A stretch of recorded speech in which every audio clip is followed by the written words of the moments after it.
Hi, folks. Welcome to another edition of Penn State's Agronomy Highlights podcast. I'm Dwayne Miller. I'll be your host here for this episode. And I'm joined here from the best from the West. I got Justin Brackenrich. How you doing, That's good. Justin? I like that. I'm good, Dwayne. How are you this morning? All right. Well, here we are, June 2nd. We turned the corner. We got Memorial Day out of the way, and we got sunshine. We got nice temperatures. We got low humidity. There is a lot going on in agriculture right now, at least in my corner of the woods. Yeah, I mean, we backed up off of 3 or 4 days of good rain right into perfect weather, and I think early in the year people were like, "Boy, I'm behind. Man, this isn't going to work out."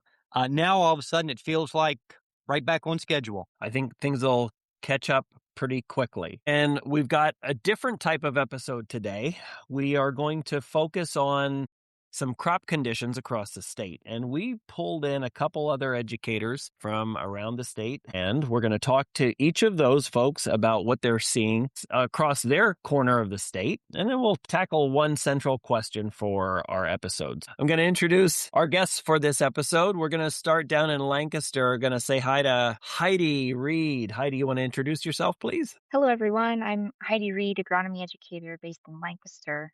Happy to join today. Thanks, Heidi. And also from the West, we've got Erin Kaprinka. Hi, everyone. Erin Kaprinka, based out of Mercer County. And like Dwayne said, I handle the entire Northwest PA. Okay, so from a geography perspective, we've got Northwestern PA, we've got Southwestern PA, we've got Lancaster area, and I come to you from like the Schuylkill, Carbon, Southern Pocono area of the state.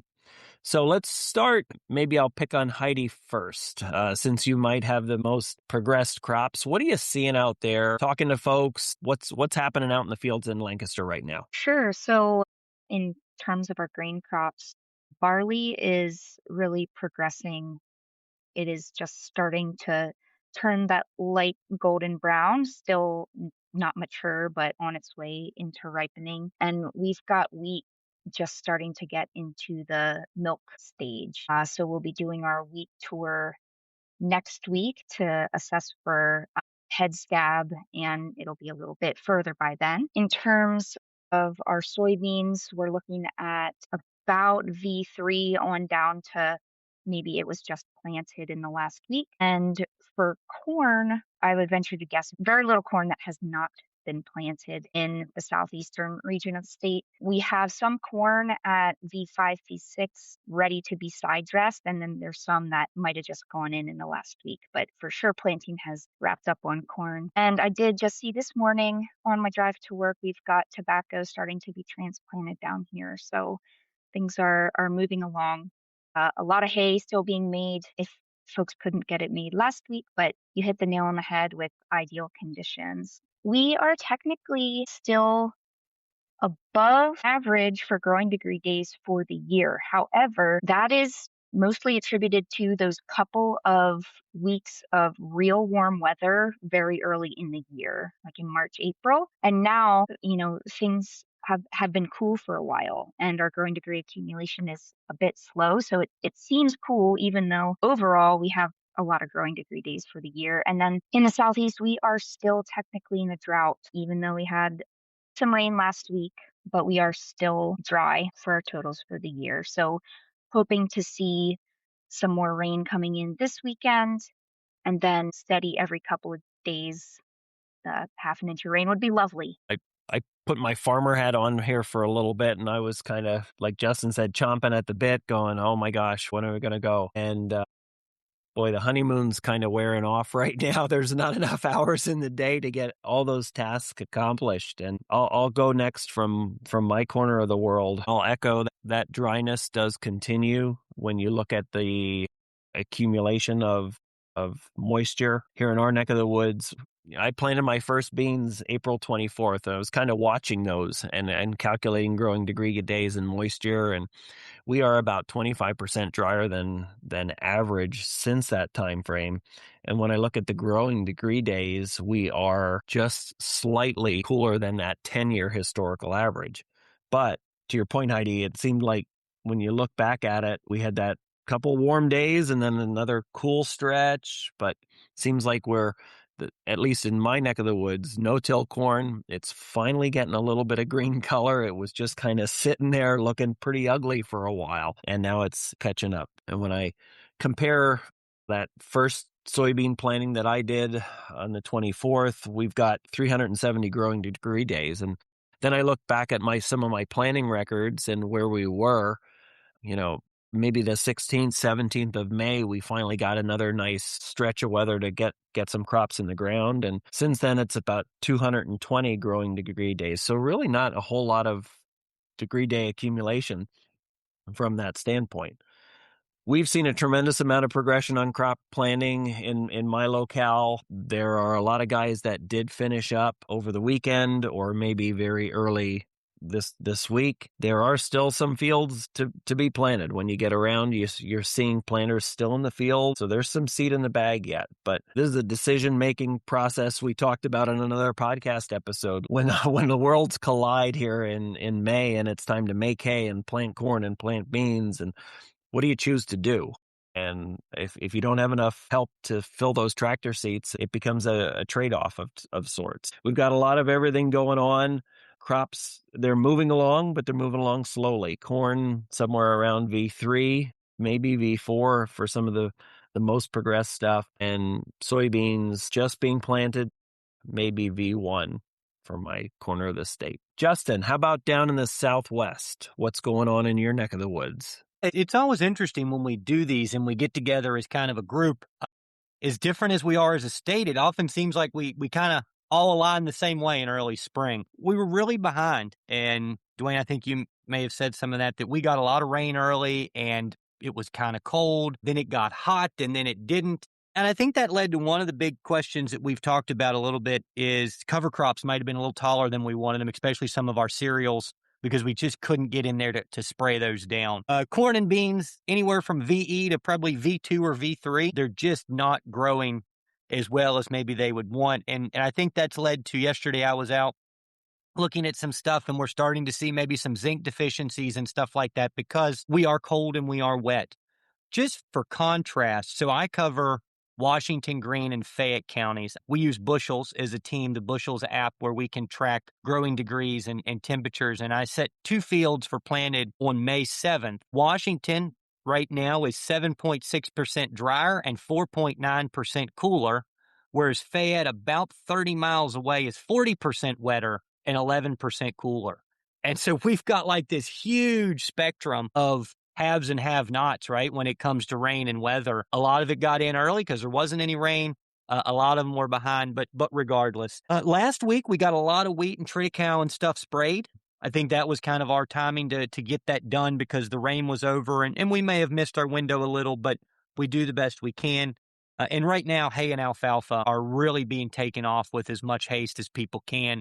We've got a really nice stretch of weather through the weekend. Last thing I guess I would add is I called around, and the consensus I got from farmers is if you weren't done planting, it's kind of your own fault. There were lots of windows to get this stuff done, but most of them seem to be wrapped up, switching to hay and kind of breathing a little, cleaning things up, getting ready to start some of their side dress or post-application spraying. Okay, thanks, Justin.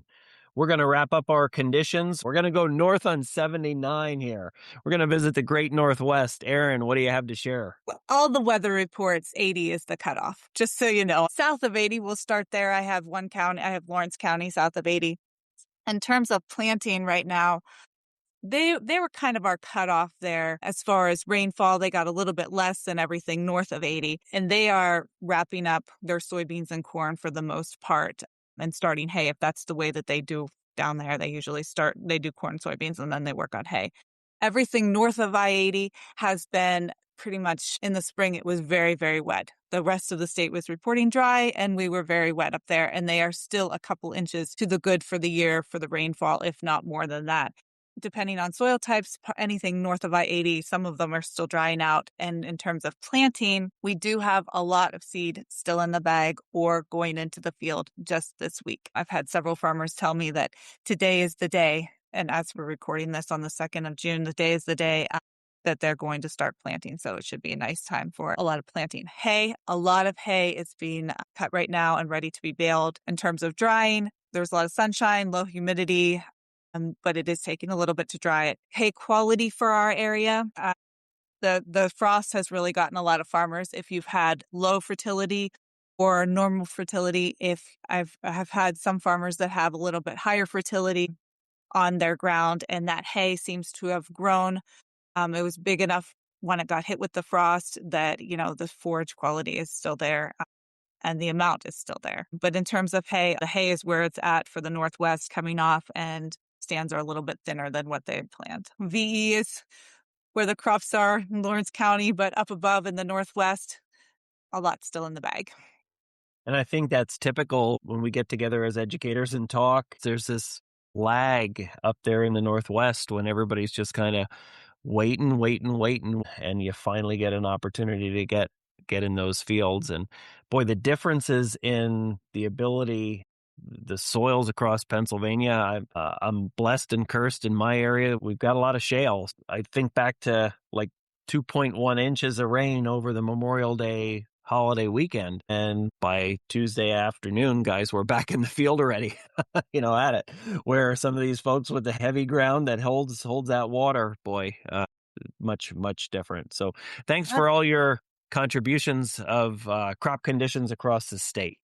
Wayne, I think back to what you're saying there, I think that's an important point to make. And this isn't pointed at Heidi or anything, but I tell my farmers, like, we're not Lancaster County here, right? We're not Lebanon. We've got the hand we're dealt. We've got the ground that we've got the weather that we've got. I think sometimes we look at these planning reports that come out of other states or other areas, and we instantly think, oh my gosh, this one's 60% done and I haven't put anything in the ground. I got to start going, right? I'm behind. Maybe 5 years ago, if we had had this spring, we would have been anxious. But it seems that this is becoming more typical for us to have weirder weather patterns in the spring that's either really dry and hot or really wet and cold. And I think people are getting better at slowing down and not saying, well, it's 1st of April, I got to be out. And so I think, I guess that's a welcome change in kind of progression that we're seeing. I guess I see less replants and less problems than maybe I did 5 years ago, because people are just slowing down, saying, all right, we'll get there. It'll eventually turn around, but don't force it. Right. Looking at conditions rather than the calendar, I think is really important. Well, one thing you mentioned, less replants. One thing that we're not mentioning in any of our reports going around here is slugs, right? We haven't. Well, you've done it now. Yeah. I mean, when we start getting the phone calls, I'm going to say, call Dwayne. He did this. That's all right. Heidi's like, you know what? My stuff's that progressed down in Lancaster. We don't even worry about it. It's going to outgrow it in no time. We got that taken care of. Meanwhile, the rest of us are going, oh boy, here we go, right? Most people think fires start with flames, but they don't. Most flames start with heat. Control the heat, control the outcome.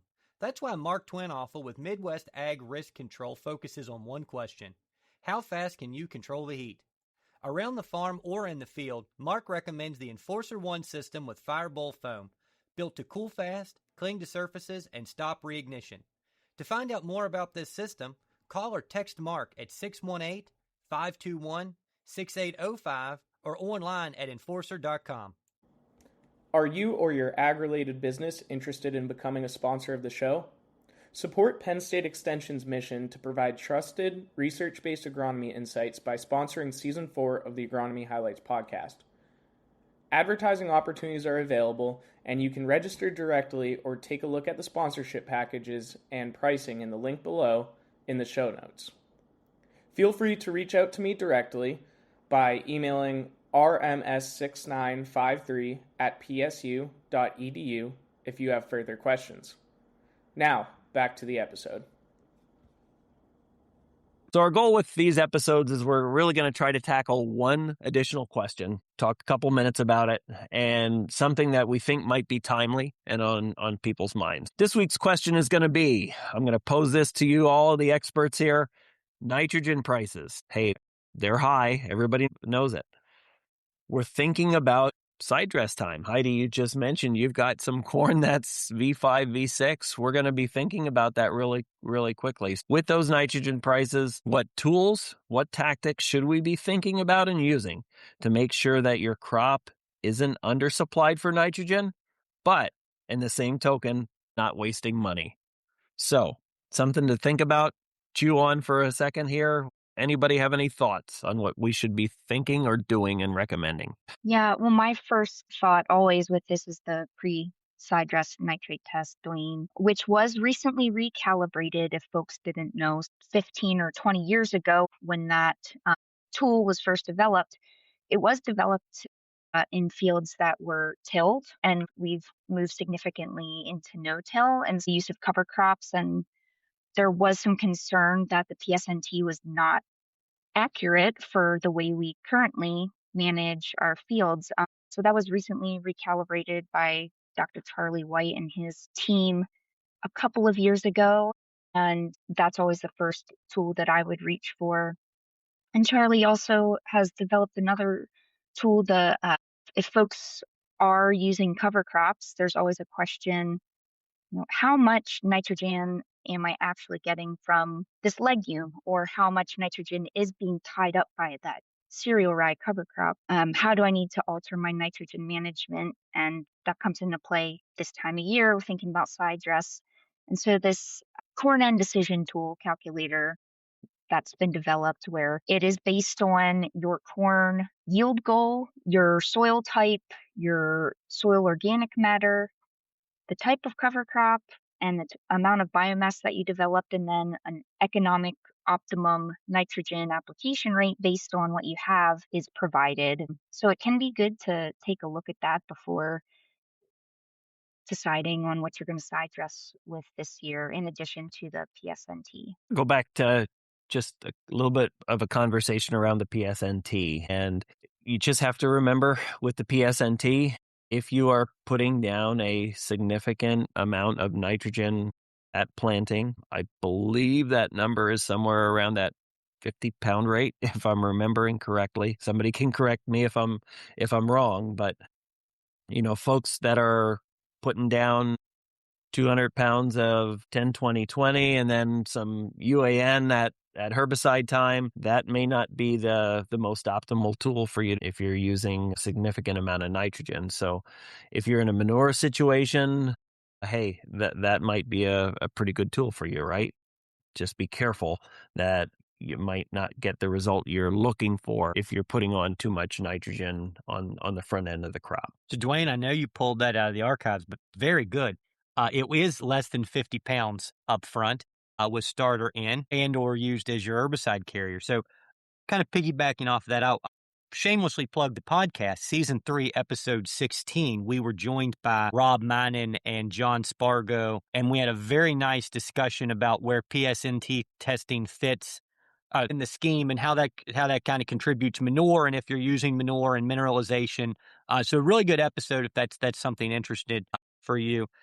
One of the things that I also kind of see floating around some are SPAD meters or people with green seekers and things like that. And I think there's a lot of usage to that. We've gotten a little bit better at not having to have check strips and things like that with the tables. But my encouragement or my advice, because Heidi and Dwayne have really answered a lot of this, is don't wait, right? If you're at V1 or V2 right now, and you're going to try to run between V5 and V6, like don't start the day that you want to start putting things out, thinking about taking samples or contacting someone, whether that be your scout or your extension person. My message is start thinking about it now, because if you wait till it's too late, then you're going to say, I don't have time to mess with this. I just got to get going, right? It's calling for rain 3 days from now. I got to get this stuff out there. Think about it now. And before you make those decisions, know what you put down, right? If you're not taking your starter and you're not kind of learning how many actual units of N did I put down out of all of this, that conversation gets a lot harder. And I talk to growers and they say, well, we put down 100 pounds of 10-20-20. We put down 20 gallons of UAN 2x2. We did this and that. And I say, okay, so how many N units is that? Not say anything bad, but I think the more information you can have before you start making these decisions, the better it's going to be. And then lastly, I would add, if you do get past this point, we also have a good episode on tissue testing, right? That's kind of another option that we've got for corn. And when we're using some of these adaptive models or cover cropping systems, do we know that we have enough in that thing? Well, less than 12 inches, go out there and clip off 20 plants and send them to the lab. And they're going to tell you, yeah, we need a little extra in. So that's my last thing to add to this. And I guess one of the things that I'd reiterate is insanity is doing the same thing over and over and over again and expecting a different result. So examine your strategy from last year. Did anybody think about the amount of rain or be able to forecast that before we got all that rain, and where'd your nitrogen go, right? Different growing situation this year. Every year is going to be different. But, when I pencil out some things, and if urea's $800 a ton, we're talking about 87 cents a unit for nitrogen. And there's words of $900 urea, close to $1,000 urea out there, depending on where you're at and what you've got access to.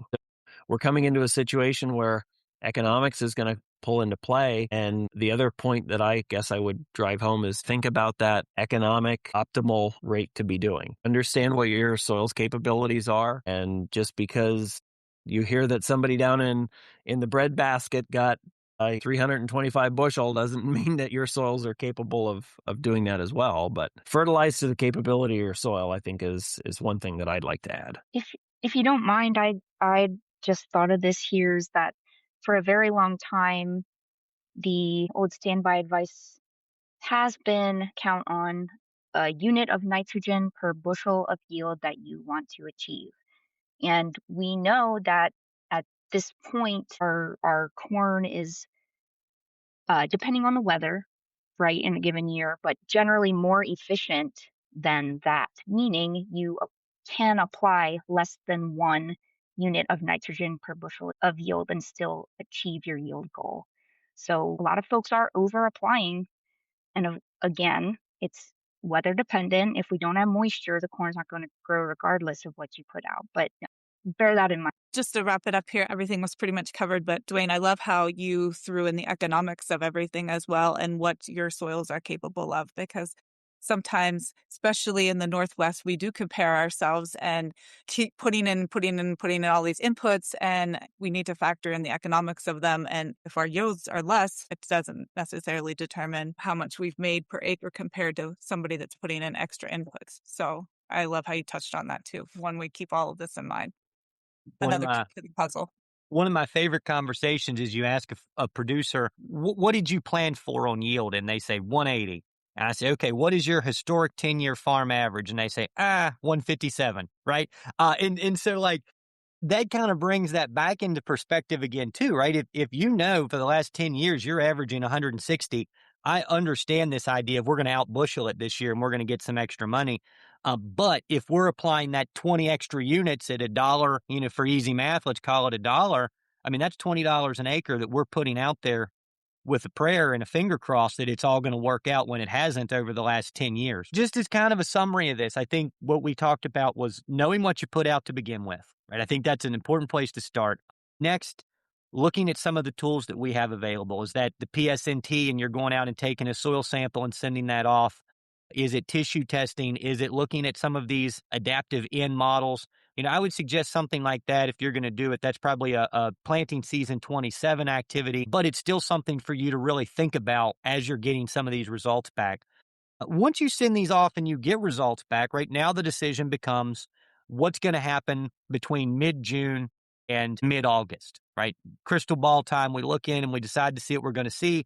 But that's the point that I encourage you to get with your agronomist, whether you're extension agronomist or someone at your co-op or where you're selling, present that data and say, what is our plan now? And then we start that side dressing. All good stuff to think about as we come into the early part of June here, and it's busy time, it's go time. There's a lot of irons in the fire, but sometimes just taking a pause, taking a step back, examining what needs done, and in the grand scheme of things, some strategic thinking, I think, can go a long way. So I want to say thanks to our guest for this episode, and again, they'll be joining us throughout the growing season here, Aaron, Heidi, and Justin. And I wish you the very best. If you're listening to us from the tractor cab, please stay safe out there. One thing I just want to remind you of is the reality of farm stress as we're out there and about on tractors. And sometimes we may take some steps to quicken things up, but farm safety, farm stress, some things to think about as the days grow along here if you're listening to us from the tractor cab. We wish you well. We'll catch you next time here on Penn State's Agronomy Highlights podcast.